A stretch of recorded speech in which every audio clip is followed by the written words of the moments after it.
Hello all and welcome. We're just going to give it a moment for folks to join us from the waiting room.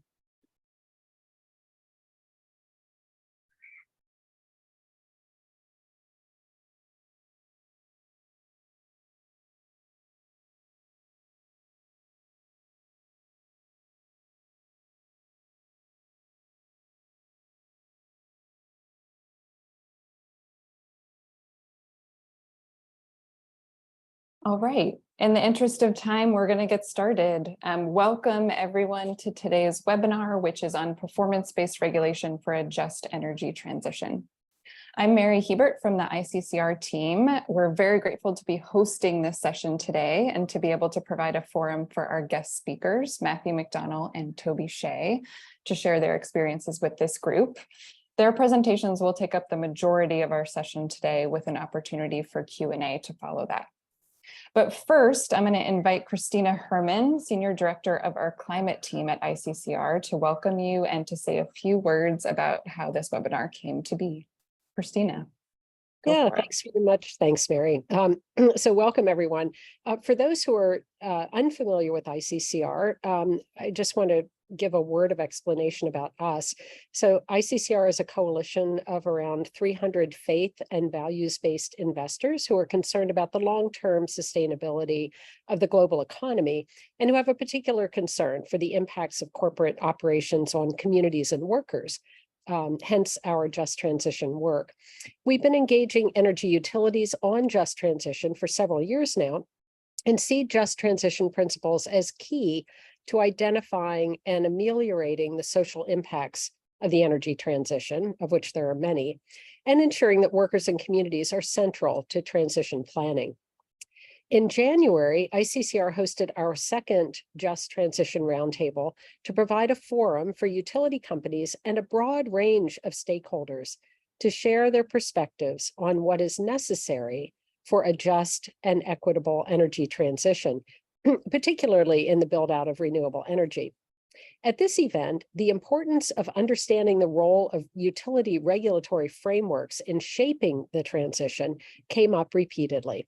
So we decided we would follow up the roundtable with a webinar, and we're very grateful to have both Matt McDonnell and Toby Shea with us today to do that.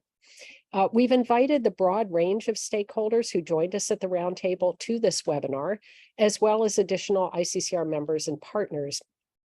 We look forward to learning more about these regulatory frameworks, and in particular, the opportunities of performance-based regulation, which is being considered and adopted by an increasing number of states in the United States. So with that, I'll turn it back to you, Mary. Great, thank you, Christina. As we begin, we also have a few notes about our virtual space for today's session.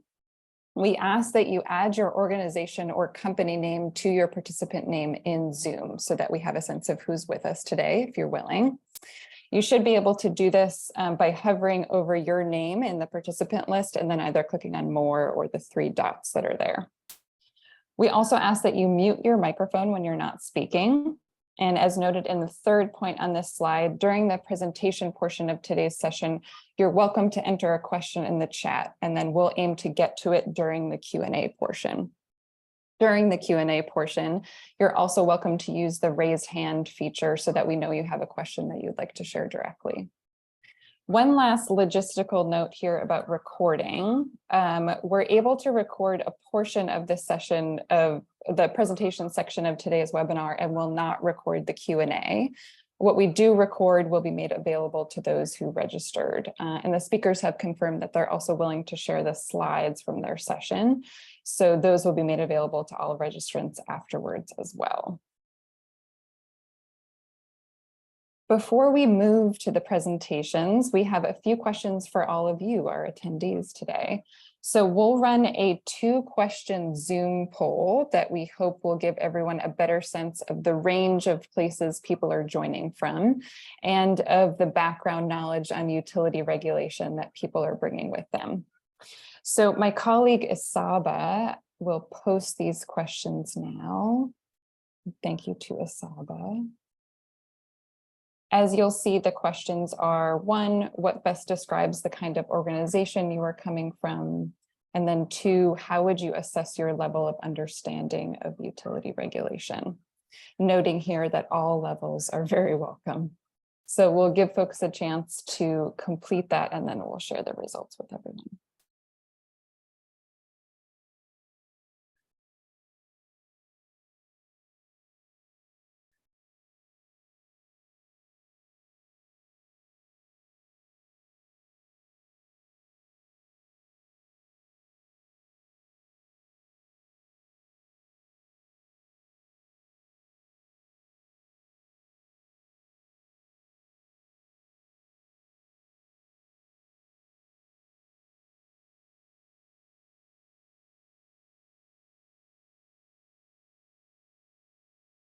All right. Can everyone see the results right now? Just checking. Live. Yes, I'm seeing nodding. Okay, great. I'm sure Asaba said it that way. Thank you to Asaba. Okay, so we've got a range of folks joining us today, as expected, which is great news, and a range of kind of understanding levels that folks are coming in with on utility regulation. Okay, so we'll wrap that up. Thanks so much for participating there. Just going to leave the results up for one moment. Okay. We're not So, seeing them. oh, you're not.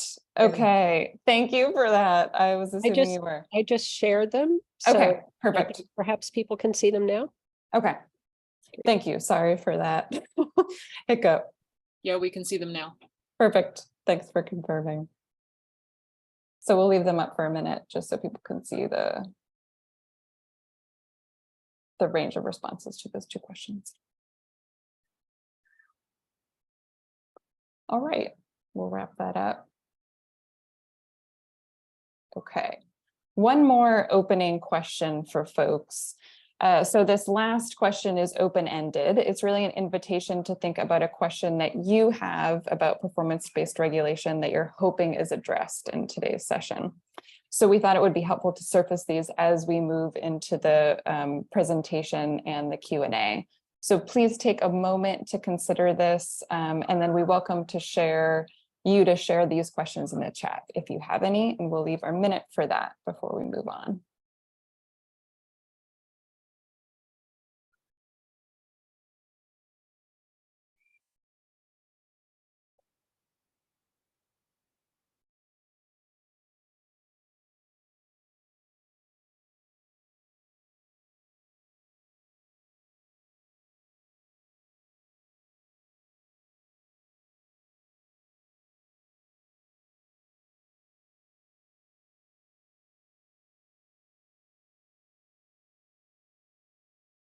We'll leave it for a few more seconds. Okay, if we don't have too many initial questions, but thanks to those who contribute.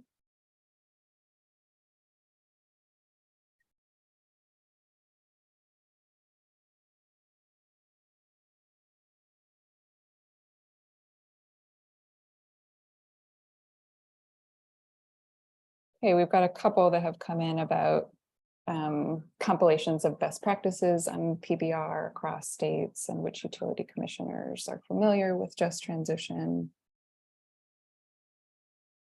how PBR can be utilized to ensure just energy burdens as we electrify. A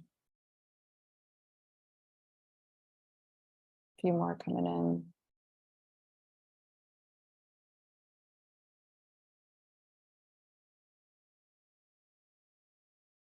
Okay.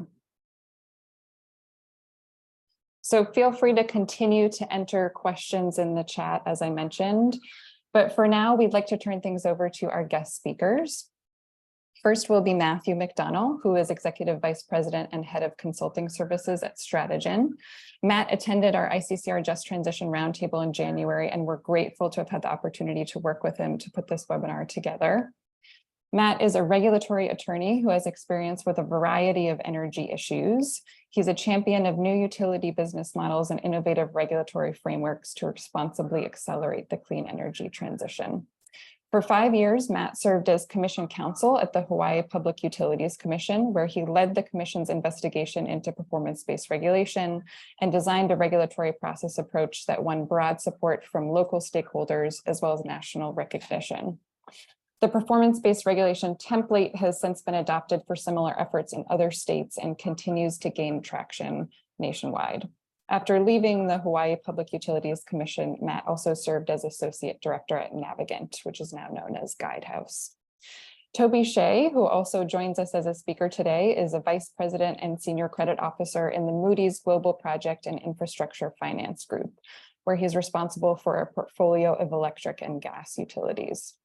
Prior to joining Moody's, Toby worked for more than 15 years in the field of credit risk relating to energy and commodities, including as senior credit manager at Noble Group, head of credit and portfolio analytics at RBS Sempra, and director at Standard & Poor's. So we're very thankful to Matt and Toby for joining us today. And now I'll pass it over to Matt.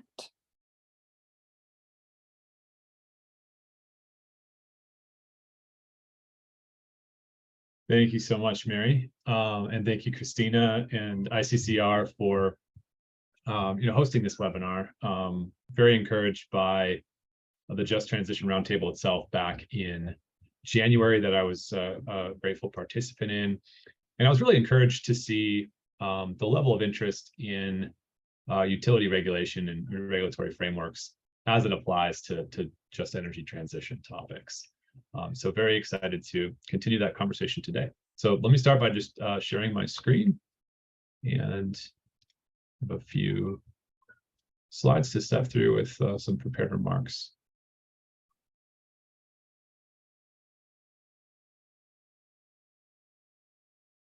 So, as we begin, I just really wanted to start by first setting the table and getting us all aligned on some topics that this group is largely familiar with in terms of this ongoing energy transition across the United States. Wanted to then move into some evolving utility practices and how regulation within the utility space, both on the electric and gas side, is really critical. Incentives drive behavior is one of the key points that I want to impart today. And how those regulatory frameworks are constructed and the incentives signals that they're sending to our regulated utilities, do have an impact on, how energy transition should be expected to unfold and progress moving forward. So I wanted to introduce the concept of performance-based regulation. What is it at a high level, and how does it apply to just energy transition principles going forward? We'll take a pause in terms of hearing directly from me, and I'll hand the reins over to my colleague Toby Shea to give his perspective. And then we'll come back and identify a few key takeaways, as well as some stakeholder questions I might offer for different groups that are represented in this discussion. So, what are some of the key sort of takeaways or a bit of an overview from these remarks? Well, I just wanted to frame and kind of bookend this discussion a bit with the fact that I would offer, right, that traditional utility regulation is insufficient today to align financial incentives with the achievement of just transition outcomes going forward. The dynamic and evolving nature of this ongoing energy transition we find ourselves in the midst of, it may struggle to be just, equitable, and affordable without some shifts and changes to the underlying regulatory framework in place today.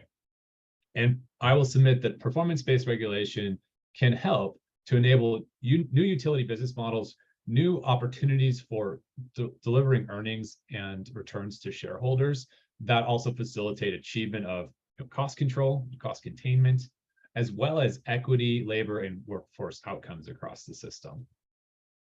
Matt, I'm so sorry to interrupt you, Yeah, but of course. noting that we're not seeing your slides advance. Oh, I'm sorry about that. No problem. Let me just pause a moment.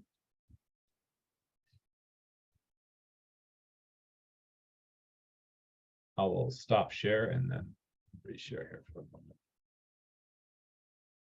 Thanks for that heads up.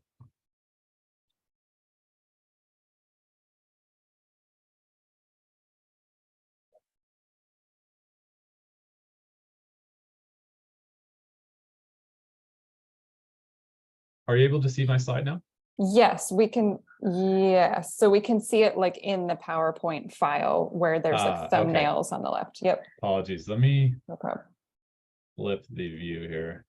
Let's see. It's sometimes have.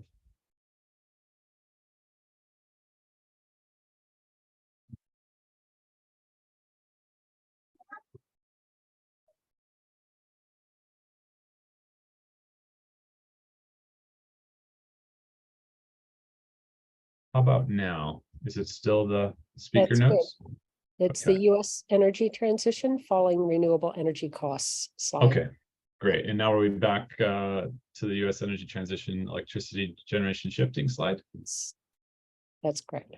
Okay, fantastic. Sorry about the technical difficulty there. So just to level set on some of the underlying facts that I would like to establish just in terms of level setting for the landscape today. So ongoing U.S. energy transition, it's very clear that electricity generation mix is shifting. So as we see here, just a snapshot of electricity generation by major source from 1950 to 2021. You see the falling mix of coal. You see an increase in natural gas, but notably renewable generation as well. And renewable generations has surpassed nuclear generation since 2021 and coal since 2022. The vast majority of new generation investments today in the US fall under the renewables category, and that continues to accelerate. Of course, a lot of this is driven by underlying economics, and renewable energy costs continue to fall. And utility scale wind and solar represent and reflect the most cost competitive forms of new energy. So the energy transition is underway. It's happening at the bulk power system and at the grid scale. It's also happening at the distribution system with respect to distributed energy resources.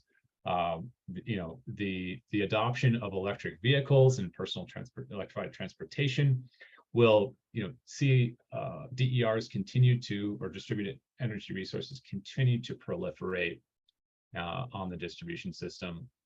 In other jurisdictions across the US, we see increased adoption of demand side flexibility, whether that's through rooftop solar photovoltaics, sometimes paired with distributed storage, or other forms of demand response and flexibility. The result is a much more distributed, cleaner and two-way electricity system as a result. All the changes are not simply occurring on the electricity side. The gas sector as well is experiencing quite a bit of turbulence in transition. So after a decade of relatively stable and low prices, natural gas price volatility is increasing. And as we see here, the more we zoom out on natural gas prices historically, the more we may find that the decade between 2010 and 2020 is more of an anomaly than the norm when it comes to price volatility for natural gas. And now, from the policy perspective, cities and states are setting ambitious decarbonization goals economy-wide that are, challenging certainly for natural gas utilities to meet and to adapt to going forward.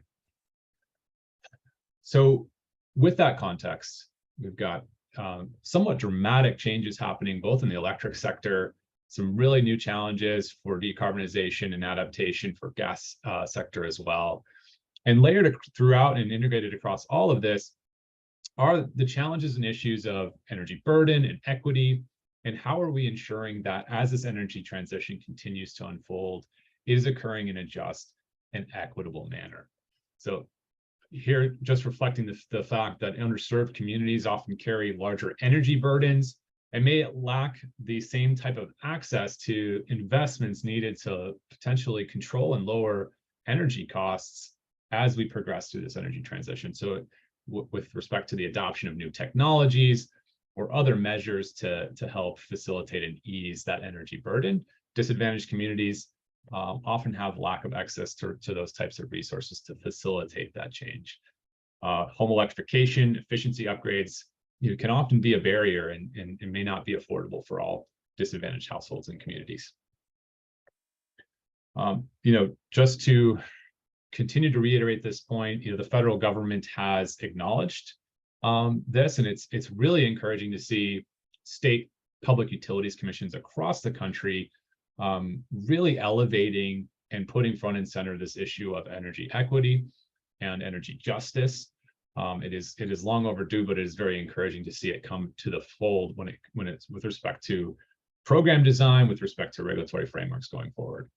Justice 40 is a program and initiative launched by DOE, by the federal government, to help facilitate federal and state goals in distributing 40% of climate-focused investments to disadvantaged communities. And state regulatory commissions are already aligning some of their views and perspectives to match and meet these Justice 40 goals. So with that as the backdrop, with that as an ongoing, very fast changing and dynamic energy landscape across electricity and gas sectors, let's just take a look now at utility regulatory practice today and maybe some of the shortcomings and opportunities as we move forward in this new environment. What I want to start by suggesting is this moment in the energy transition, this is a bit of an inflection point where we've gathered a lot of the low-hanging fruits, and we're really starting to tackle some of the heart of the matter. And what I would suggest is that all of this change and all of these varying complexities, you really do reflect what I would call a wicked regulatory environment, with acknowledgments to my friends from Rhode Island and Massachusetts who may use wicked in very different contexts.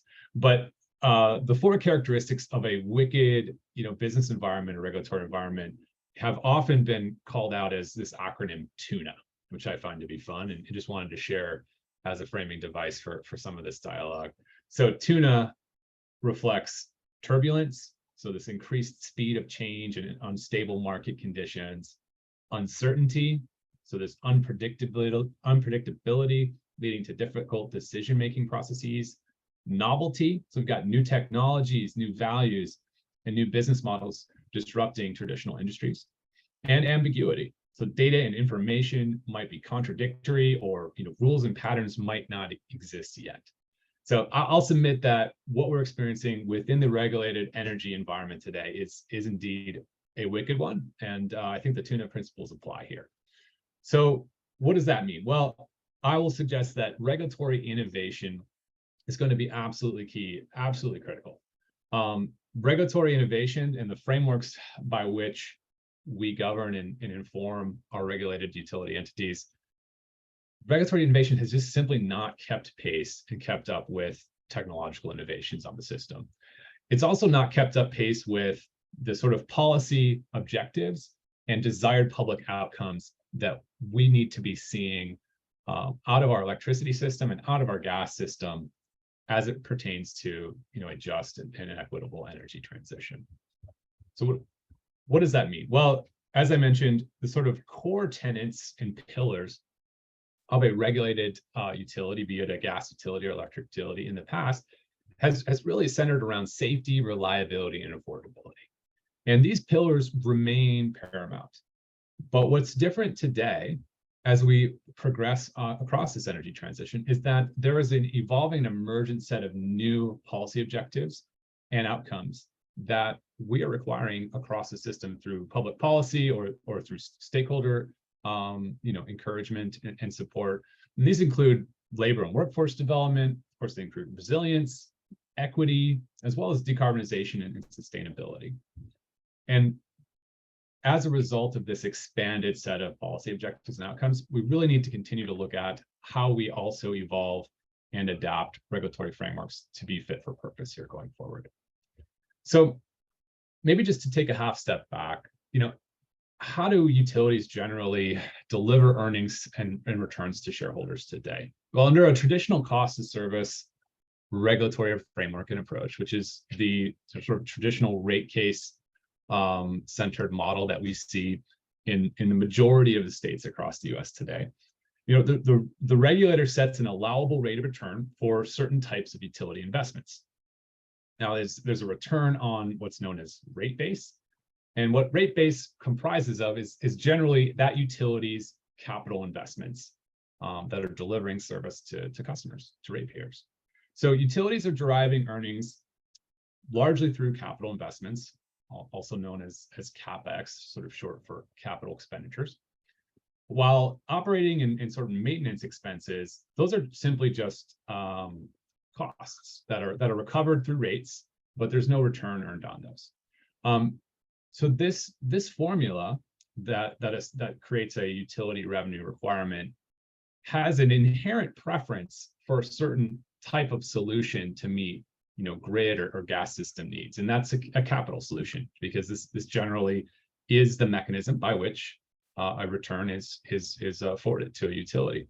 So here's a simple graph one can see based on EIA data. You generally have seen customer expenses and O&M expenses tending to be relatively flat, but capital investment has continued to increase over the last 20 years or so. Now, there's lots of reasons why capital investments can increase over this time period, and I would fully expect that there will need to be an increased influx in capital investments over the next 20 years as we invest in our communities, as we invest in new technologies, and as we invest in a just and equitable energy transition.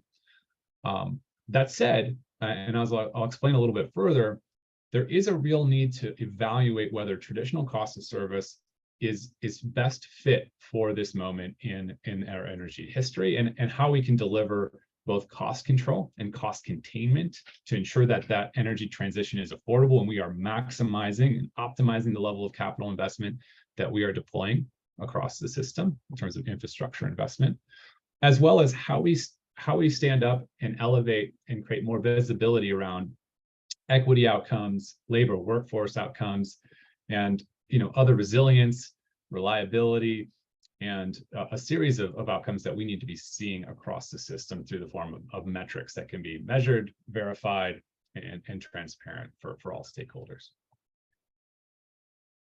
So I'll suggest that some of the limitations that we find today in traditional utility regulation is that it limits earnings opportunities for utilities. So earning returns for shareholders is limited to expanding capital investments, and creates a bit of a disincentive towards controlling rising costs with respect to those capital investments, or in the alternative, exploring third-party owned solutions, which don't often enable a return on those solutions. There's a lack of visibility and verifiable metrics for these emergent outcomes that we care deeply about. So there's little to no historic tracking of equity or labor or workforce metrics. And there's a corresponding lack of integration of what this critical data can do in terms of helping to enable and inform regulatory decision-making going forward.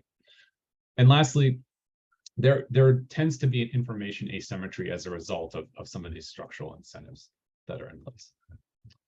So, acknowledging some of the limitations we have in place today, what is performance-based regulation? What are some different approaches to the traditional cost of service regulatory model? Well, an alternative approach is this broad umbrella that can have many different variations underneath it.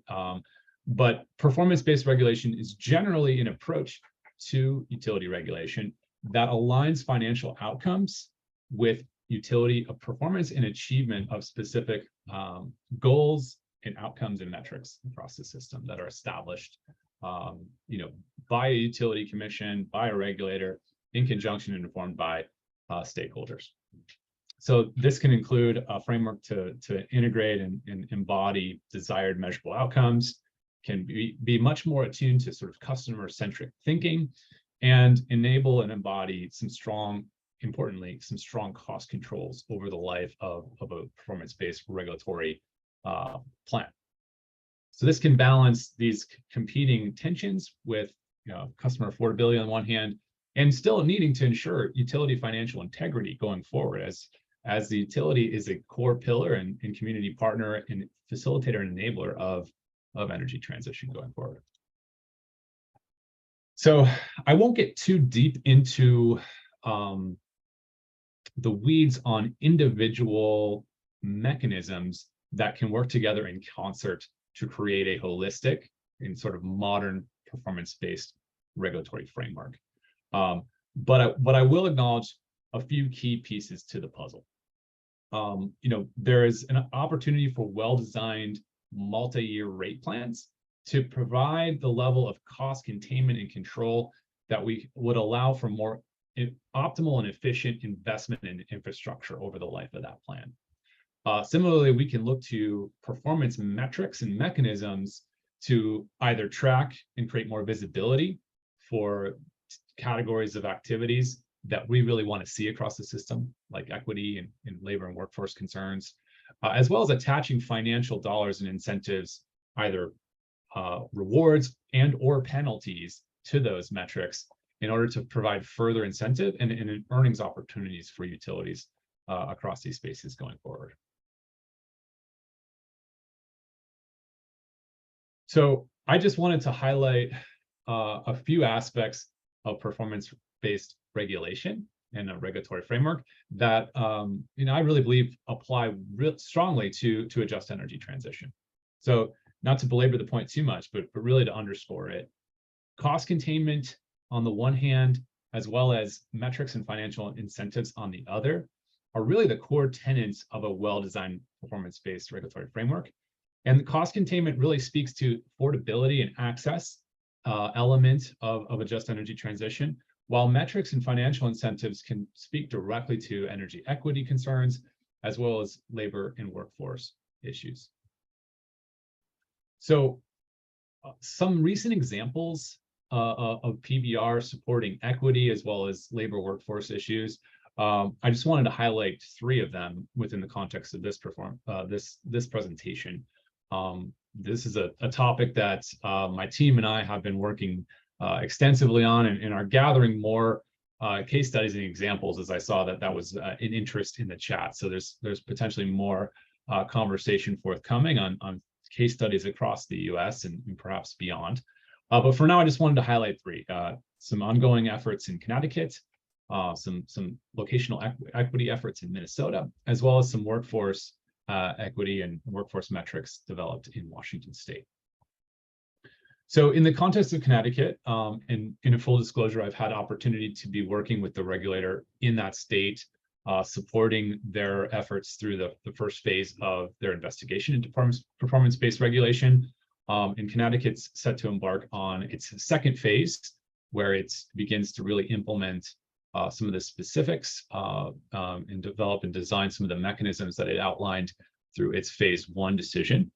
But Connecticut has made a decision to ensure that equity in a number of different contexts is truly integrated into its PBR framework going forward. The process and structure that Connecticut followed is really reflective of the process that was first begun in Hawaii, and it has been followed by other states, including Minnesota, Washington State, Nevada. Starting with establishing some overarching regulatory goals, and then beginning to investigate and name and identify specific outcomes underneath each of those goals, and then finding ways to both measure achievement of those outcomes on the one hand, and also identify regulatory mechanisms that can provide and align the achievement of those outcomes going forward. So phase one, as I mentioned, in Connecticut has concluded, and phase two is just set to begin. And I think there's a lot more to come from Connecticut in terms of how equity can be integrated into a modern and advanced performance-based regulatory framework. In Minnesota, Minnesota has embraced performance metrics for its regulated utilities, specifically on the electric side. And one, I think, innovation that I wanted to highlight is this concept of locational equity. And so Minnesota has embraced the development of metrics that really provide a much more granular look at utility reliability of service than we've typically measured in the past. So historically, we looked at reliability on a system-wide basis. And what Minnesota has done is really started to collect data and provided here's a snapshot of an interactive map that really looks at reliability variations and whether and how they correlate with low income and BIPOC households, disadvantaged communities. And this really, for the first time, begins to create a much more granular view and enhance visibility for regulators to in turn make decisions and help utilities invest in those communities that may be receiving lower quality service or lower reliability than they should be, or that they're paying for currently. And I think this is an excellent example of how much more granular data and visibility across the electricity system and in turn across the gas system can really help to illuminate equity issues and begin to facilitate addressing those same issues going forward. In Washington State, certainly wanted to highlight this area of workforce development equity and labor issues. I think admittedly, this is one area that utility commissions traditionally have not had a lot of visibility into, has not been sort of on the forefront, of mind, sort of top of mind as they've been, prosecuting different matters before them. Just wanted to acknowledge the Laborers International Union of North America, or LIUNA, through whose involvement in Washington State's proceeding was able to propose a series of workforce and labor-related metrics, including a supplier workforce compensation metric that included the number and percentage of contractor employees eligible for public assistance programs, a supplier workforce diversity categorical metric, which included the number and percentage of BIPOC, female, and non-binary employees on the part of the utility, and then a supplier workforce equity metric, looking at the number and percentage of contractors that promote fair compensation practices. So I think this is an important innovation when it comes to regulatory frameworks and specifically metrics in this space. And I would expect to see an increasing number of commissions beginning to look at these areas of focus going forward as well. So with that, I will take a pause and pass the mic and baton over to my colleague, Toby Shea. Thanks, Toby. Toby, I appreciate those remarks. I will go ahead and reshare my screen here. I think, Toby, you need to, there we go. Perfect. Thank you. Let's see if I can.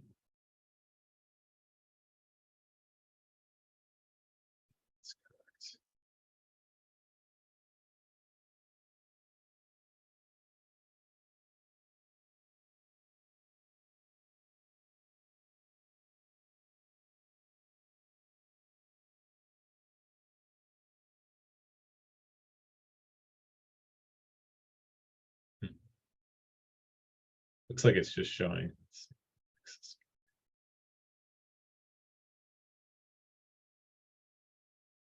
Matt, let me know if you want me to share.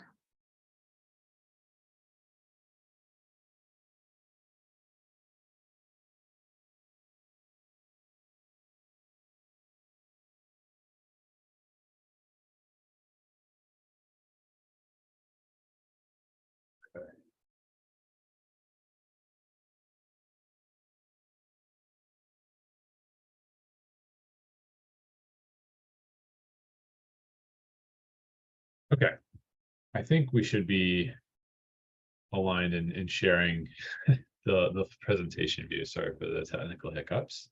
Looks good. Just want to confirm. Thank you. Okay, well, thanks, Toby. I appreciate those remarks. As always, just great to hear from you. From that credit analyst and investor perspective. I just wanted to sort of bring us back and really articulate some key takeaways, at least from my personal perspective, and offer a few potential questions for the different categories of stakeholders that we have participating in this discussion today. So to sort of sum up a bit, performance-based regulation, it's a broad term that can be used in different contexts, as Toby pointed out. And I'll submit that it's an ongoing, evolution of the regulatory system and framework. There is a need for a structural shift in the traditional utility business model going forward. And utility business models, frankly, are constrained and often dictated by the animating regulatory framework. So shifts to that regulatory framework can facilitate opportunities for utilities to evolve and adapt their business models as well. So a growing number of states that we've seen are increasingly considering or actively pursuing changes to the current regulatory framework, cognizant of the ongoing factors present in the current energy transition, and factors that are really creating new opportunities on the electric sector for consumer-owned or third-party owned resources to be coming onto the grid in ways that the traditional regulatory framework just aren't necessarily equipped to accommodate. And as well as the embrace of new metrics to measure performance, whether that's your traditional metrics of safety, reliability, resilience, but also equity, labor workforce issues, and how we're tracking and measuring decarbonization and sustainability going forward. And I'd offer that utilities should be prepared to proactively engage with and sort of help share perspective on an evolution to the existing regulatory framework, that they can be key partners in helping to facilitate this shift. And that investor and community organizations as well have a really important role to play in supporting regulatory frameworks that facilitate a just transition. I saw a couple questions in the chat, and we can get more into Q&A here in a moment, making sure to leave some time for that. But one of the questions that came up was, how can performance-based regulation potentially accelerate decarbonization for a utility? And to use an electric sector example, specifically one that occurred within the Hawaii context, there Hawaiian Electric is an investor-owned utility. It's also a vertically integrated utility insofar as it owns generation assets as well. And in that particular context, there was an opportunity presented through the PBR framework that was ultimately adopted by the state, whereby the investor-owned utility could exceed or sort of overachieve against the renewable portfolio standard that was in statute, sort of guiding the utility in terms of how much, what percentage of the portfolio of generation needed to be renewable energy by which date certain. An incentive was put into place within Hawaii such that if the utility exceeded those thresholds, they would be rewarded financially for doing so, with the economic basis being that, certainly in the context of Hawaii, investments in renewable energy resources in that particular state really decrease the costs for all customers, just given the portfolio and mix and the price point of renewables in that state versus the thermal generation fleet that they have in place. That's largely dependent on, in that context, oil, and the high price of oil reflects in very high retail rates for customers. Notwithstanding that economic landscape, this is a model that can be an analog for other jurisdictions as well. An accelerated investment in renewables can yield savings for all customers connected to that system. And as a result, we can be potentially sharing with the utility in the form of financial upside incentives, some of that savings and incenting that behavior going forward. In a regulated jurisdiction where again, using an electric sector example, where an electric utility is not able to invest in generation assets, that analog is less apt. So there is other ways to investigate how a PBR framework in specific metrics and incentives could help facilitate an acceleration of decarbonization outcomes. In the course of a distribution utility, some of the preferences for capital investment, as I outlined under traditional cost of service regulation, tend to create an environment that's not as open to third-party owned assets providing services to the grid. And this can be the case even when those third-party owned assets may often or may have the opportunity to be a more cost-effective solution to meet a grid need. There's simply not the underlying financial alignment where a utility would be able to have an equivalent earnings opportunity for a third-party owned solution vis-a-vis a utility-owned solution. And so addressing that, what we would call equalizing earnings opportunities between capital investments and what are now viewed as operating expenses can help to facilitate and create a more open environment whereby distributed energy resources or community-based resources are really brought into the fold and can contribute to the core supply and provision of grid services going forward. And that in turn can help to accelerate and advance decarbonization and sustainability across the system. And again, just to reiterate, not only are there opportunities to establish a new way of allowing utilities to pull earnings from their provision of energy services to customers, we can do so in a way that creates some strong cost containment incentives. And as Toby mentioned, extending across a multi-year rate plan period. And we can also do so in a way that pulls forward and integrates key metrics as well as financial rewards and penalties to focus the utility on those outcomes and the achievement of those outcomes that we want to be seeing across the electricity system or the gas system going forward. Examples of where this has been brought to the fore, we spoke to Minnesota and those locational equity metrics, really looking at a more granular view. And we looked at Washington State and their acknowledgement of the opportunity for labor and workforce metrics going forward as well. So maybe just to conclude, wanted to pose a couple of questions for different groups that may be in attendance at this presentation, and just maybe food for thought to perhaps spur additional questions or discussion in the Q&A component. So for utilities, would offer, where are there opportunities to establish, verifiable metrics to track outcomes related to equity and workforce development? How can utilities begin to start thinking about these areas of just transition going forward? And again, is there an appetite to proactively support and help to shape a PBR framework that supports new utility business models and the achievement of equitable outcomes? For community groups and labor organizations, where are there opportunities to partner with like-minded organizations and begin to more actively participate in key regulatory proceedings in order to shine a light on and bring more visibility to issues that are of interest and concern for your respective groups? And then, are there real opportunity to help support better decision-making and evolution of regulatory frameworks by identifying key outcomes of concern and sort of to help shape the development of metrics to measure achievement against these same outcomes going forward? And for investors, how can investors support utility business model evolution and the achievement of transition outcomes in the energy sector going forward?